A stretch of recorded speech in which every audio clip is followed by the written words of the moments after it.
सभी को जय मसीह की। आइए फिर से आज का जो सुबह की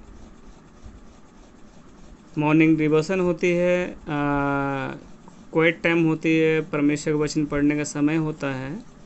आइए हम लोग परमेश्वर का वचन को पढ़ेंगे और आज भजन संहिता 4 अध्याय को हम लोग पढ़ते हैं, जो आज का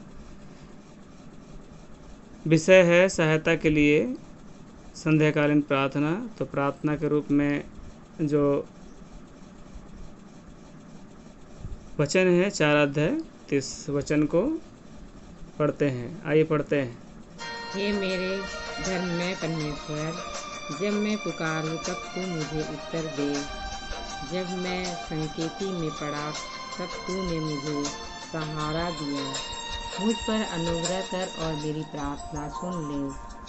हे मनुष्य के पुत्र, कब तक मेरी महिमा का आदर होता रहेगा?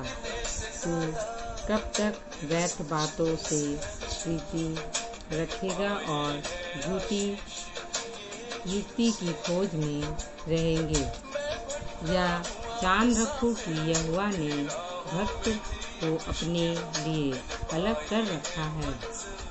जब मैं यहोवा को पुकारूं तब वह सुन लेगा। काँपते रहो और पाप मत करो। अपने अपने बिछौने पर मन ही मन सोचो और चुपचाप रहो।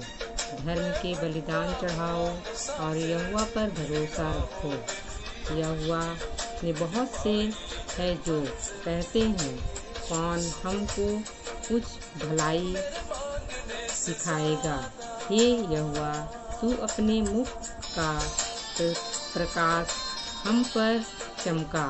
तूने मेरे मन में उससे कह अधिक आनंद भर दिया है, जो उनको अन्न और दाख मधु को बढ़ती से होता था।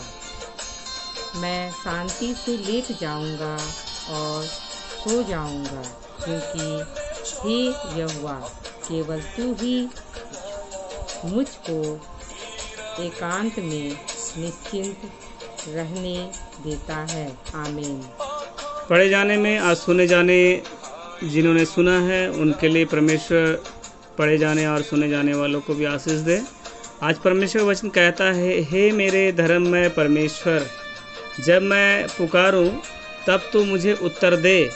जब मैं सकेती में पड़ा तब तूने मुझे सहारा दिया। तो मैंने दाऊद इस बात का भजन गा रहा है कि धर्ममय परमेश्वर, जब मैं पुकारूं, जब मैं पुकारता हूँ, जब मैं सकेती मैंने संकट में पड़ा, तूने मुझे क्या सहारा दिया और मुझ पर अनुग्रह कर मेरी प्रार्थना सुन ले। तो इस तरह का भजन दाऊद याद करके गा रहा है।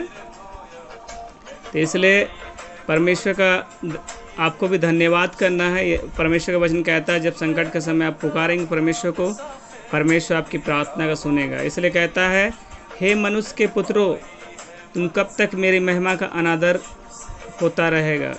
हे मनुष्य के पुत्रों, कब तक मेरी महिमा का अनादर होता रहेगा? परमेश्वर आज मनुष्यों से कह रहा है कि मेरी महिमा का अनादर कब तक होगा? तुम कब तक व्यर्थ बातों से प्रीत रखोगे, झूठी युक्ति की खोज में रहोगे? इसलिए और ये भी कहता, 3 पद में कहता है, या जान रखो यहोवा ने भक्तों को अपने लिए अलग रखा है, और जब मैं यहोवा को पुकारूंगा तब वह सुन लेगा। तो भजन में दाऊद इस बात को, परमेश्वर की बातें मनुष्य तक पहुंचा भी रहा है और इस बात को बता रहा है कि या जान रखो यहोवा ने भक्तों को अपने लिए अलग रखा है।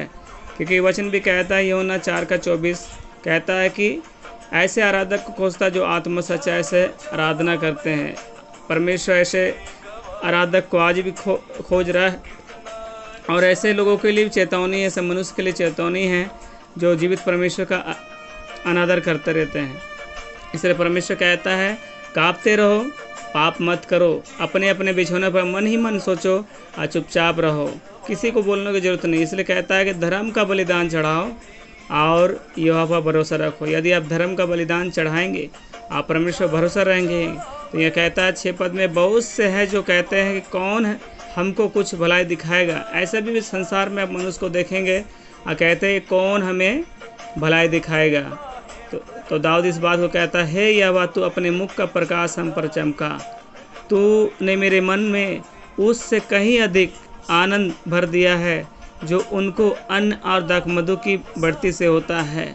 माने परमेश्वर ने दाऊद के जीवन में माने ऐसा आनंद भर दिया है जो अन्न और दाख की बढ़ती से होता है। इसलिए दाऊद कहता है, मैं शांति से लेट जाऊंगा और सो जाऊंगा, क्योंकि हे यहोवा केवल तू ही मुझको एकांत में निश्चिंत रहने देता है। यदि आप उस जीवित परमेश्वर पर भरोसा रखते हैं, अपना भरोसा उस पर रखकर अपना जीवन व्यतीत करते हैं, अपनी जीवन से परमेश्वर की महिमा करते हैं, तो सचमुच यदि आप भी संकट में पड़े हैं, परमेश्वर आपको भी छुड़ाएगा और ऐसे ही आप दाऊद के समान भी परमेश्वर की महिमा करेंगे।